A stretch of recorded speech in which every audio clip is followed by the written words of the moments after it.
भाई जी तो ज्ञानामृत भवन से पधारे हैं और हमारा मीठा बाबा जो है वो क्या चीज़ का सागर है। बाबा ने क्या शब्द कहे थे कि निजानंद स्वरूपम शिवोहम शिवोहम, ज्ञान स्वरूपम शिवोहम शिवोहम, प्रकाश स्वरूपम शिवोहम शिवोहम। तो आनंद के स्वरूप तो शिव बाबा है, क्योंकि वो कभी भी सृष्टि रंगमंच में अपनी देह लेकर नहीं आते, लेकिन वो जरूर वो ज्ञान कलश बहनों माताओं के ऊपर रख के हम सबको पिलाते हैं कि जिस ज्ञान कलश से भरपूर होकर हम आत्माएं जो अंधकार के आवरण से ढक गई थी वो फिर बाबा के समान प्रकाश स्वरूप बन जाती है। और जब हम प्रकाश स्वरूप बन जाते हैं तो निश्चित रूप से हम आनंद से भरपूर हो जाते हैं। तो बाबा ने इस ज्ञान यज्ञ की शुरुआत जिन शब्दों के साथ की थी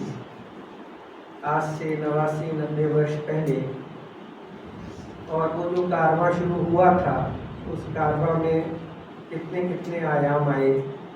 दादियों के बाद दीदियों का दौर आया, दीदियों के बाद हमारे जो प्रथम पंक्ति के जो यज्ञवत्स थे जो कराची से और सिंध से शुरू हुए थे, और उसके पश्चात 1950 की वो पीढ़ी आई जिसका प्रारंभ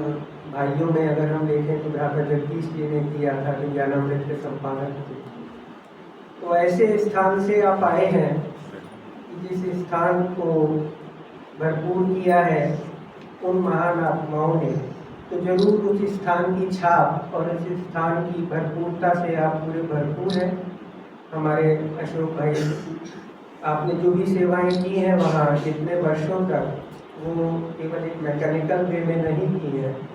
बल्कि उन सेवाओं के साथ साथ इमोशनली जुड़ के और स्पिरिचुअली एम्पावर होकर आपने वहाँ के वातावरण का पूरा लाभ लेकर,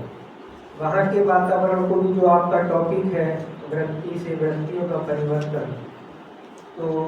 उससे भरपूर होकर आपने जो अभी संकल्प लिया कि हम महीने में या 2 मास में 10 दिन के लिए निकलते हैं, तो उस वाइब्रेशन को आप भारत के भिन्न भिन्न स्थानों तक पहुंचा रहे हैं। पुरुषार्थ माना उसमें मेहनत करके भी, समय निकाल के भी, तो ये तो जरूर एप्रिसिएशन का एक सब्जेक्ट है। और आपने जो भी अपने कंटेंट्स यहाँ दिए, जो कुछ भी आपका प्रस्तुतिकरण था, उसमें निश्चित रूप से नवीनता थी, एक न्यू प्रेजेंटेशन था, और उस न्यू प्रेजेंटेशन के द्वारा कहीं ना कहीं हमारा नवीनीकरण होता है, रिजुविनेशन होता है। हम कहीं ना कहीं पुरुषार्थ के जिस पथ पर चल रहे हैं, एक दूसरे के विचारों से हम हमेशा ही लाभान्वित होते ही रहते हैं। और वो विचार का जो बीज है, जो वृत्ति है, जिसको हम सभी जानते हैं, तो अपनी वृत्तियों को सब्लाइम करके, अपनी वृत्तियों को हम शुद्धिकरण करके, जब किसी भी घटना से अपनी बुद्धि को हटा के, किसी भी व्यक्ति से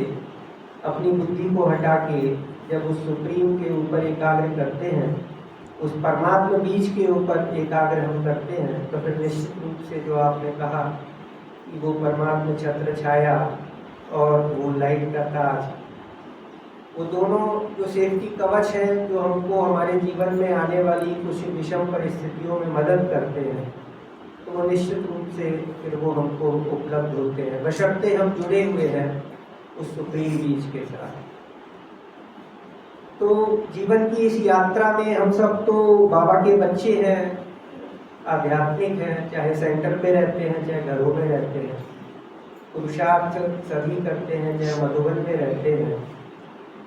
लेकिन वो आत्माएं जो आज सारे जगत में, जो भाई जी ने कहा कि कॉल ऑफ टाइम क्या है, पुकार क्या है समय की, जो दुखी है और जो समय हमको पुकार रहा है, तो उस समय की पुकार को समझते हुए, और बाबा हम ब्राह्मणों को पुकार रहा है, क्योंकि जब कभी हम समय की बात बाबा से करते हैं तो बाबा फिर उत्तर हम ही से पूछता है, वो उस प्रश्न को अपने ऊपर नहीं लेता। जब बाबा थे, माना 17 तक जब वैसे आते थे आमने सामने, तो जो अगली पंक्ति में दादियाँ बैठी होती थी, बड़े भाई बैठे होते थे, तो बाबा के सामने जब बात आती थी तो बाबा क्वेश्चन उन्हीं के ऊपर पोस्ट कर देते थे। और कई बार दादियाँ हम लोगों की तरफ से लिबरल होके कि बाबा बन जाएंगे, बाबा बन जाएंगे, हम लोगों की तरफ से एश्योर कर देती थी बाबा को। तो इस पुरुषार्थ के रास्ते पर, चाहे मधुबन से, चाहे हमारे जो भी बड़े बड़े सीनियर्स हैं भर्ती कराने आते हैं, ये सब तरीके हैं कि हम कहीं ना कहीं जो इस आध्यात्मिक जीवन यात्रा में चलते हुए कभी अगर थक जाते हैं या कभी हमको कुछ कमी कमजोरी अनुभव होती है या कुछ गाइडेंस की ज़रूरत होती है, तो एक प्रकार से बाबा की तरफ से ही कुछ इस प्रकार का इंस्पिरेशन के लिए जो है वो बाबा कुछ आत्माओं को भेजता है, जिनके द्वारा फिर से जो है हमारे अंदर कोई स्ट्रॉन्गनेस आए, और जो कुछ वीकनेसेस अगर बीच रास्ते में कभी डेवलप कर गई है तो वो डाइल्यूट हो जाए, ख़त्म हो जाए, और फिर से हम दृढ़ कदमों से फिर से हम आगे बढ़ सकें। आज की बाबा की मुरली भी दृढ़ प्रतिज्ञा दी थी, तो भाई जी ने बहुत दृढ़ प्रतिज्ञाएँ कराई हैं। कब्रिस्तान की जो कमेंट्री थी उसमें आपने माना बाबा ने मौका दिया, लेकिन आपके द्वारा आपने बरी तो नहीं किया हम सबको, क्योंकि कोई भी जब जजमेंट होता है तो जो कल्प्रेट होता है वो चाहता है कि उसको बरी कर दिया जाए, कंप्लीट बरी कर दिया जाए, लेकिन वो बरी तो हम नहीं हुए हैं। लेकिन एक अपॉर्चुनिटी हमको दी गई है कि अभी तक जो भी सिंपल अकाउंट्स हमारे रहे, उन सिंपल अकाउंट्स के रहते हुए भी जो है उनको हल्का हम कर सकें, और जो हम प्रैक्टिकल उस से गुजरे उस धर्मराज बाबा के पास से, तो हमको सलामी ना भरनी पड़े, वो सारे दृश्यों का अवलोकन ना करना पड़े जो जन्म जन्म में हमने किए हैं, या इस ब्राह्मण जन्म में बाबा के बनने के बाद हमने किए हैं।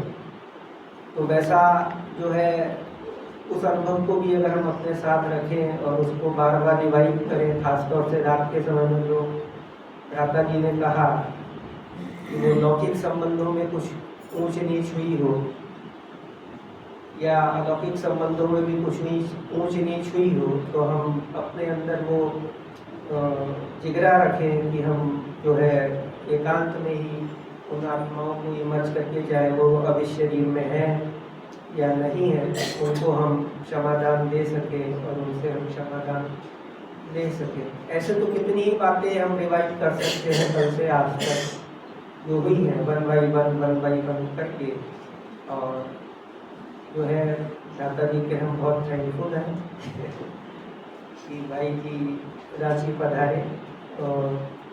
2 दिनों में जो है बाबा ने कहा है कि आप बच्चों को तो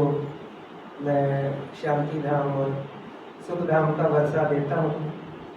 बाबा तो आंखें भी कहते हैं मुक्ति और जीवन मुक्ति। तो वैसे व्यक्ति की आंख खोलने के लिए 2 पल भी काफ़ी होते हैं, 2 घंटा भी काफ़ी होते हैं, और वैसे देखा जाए तो व्यक्ति के ऊपर है। भक्ति में तो कहा गया है कि कितने ही जन्मों की साधना के बाद जो है वो मुक्ति की प्राप्ति होती है, लेकिन बाबा ने तो वो रास्ते दिखाए हैं हमको कि हम संगम में ही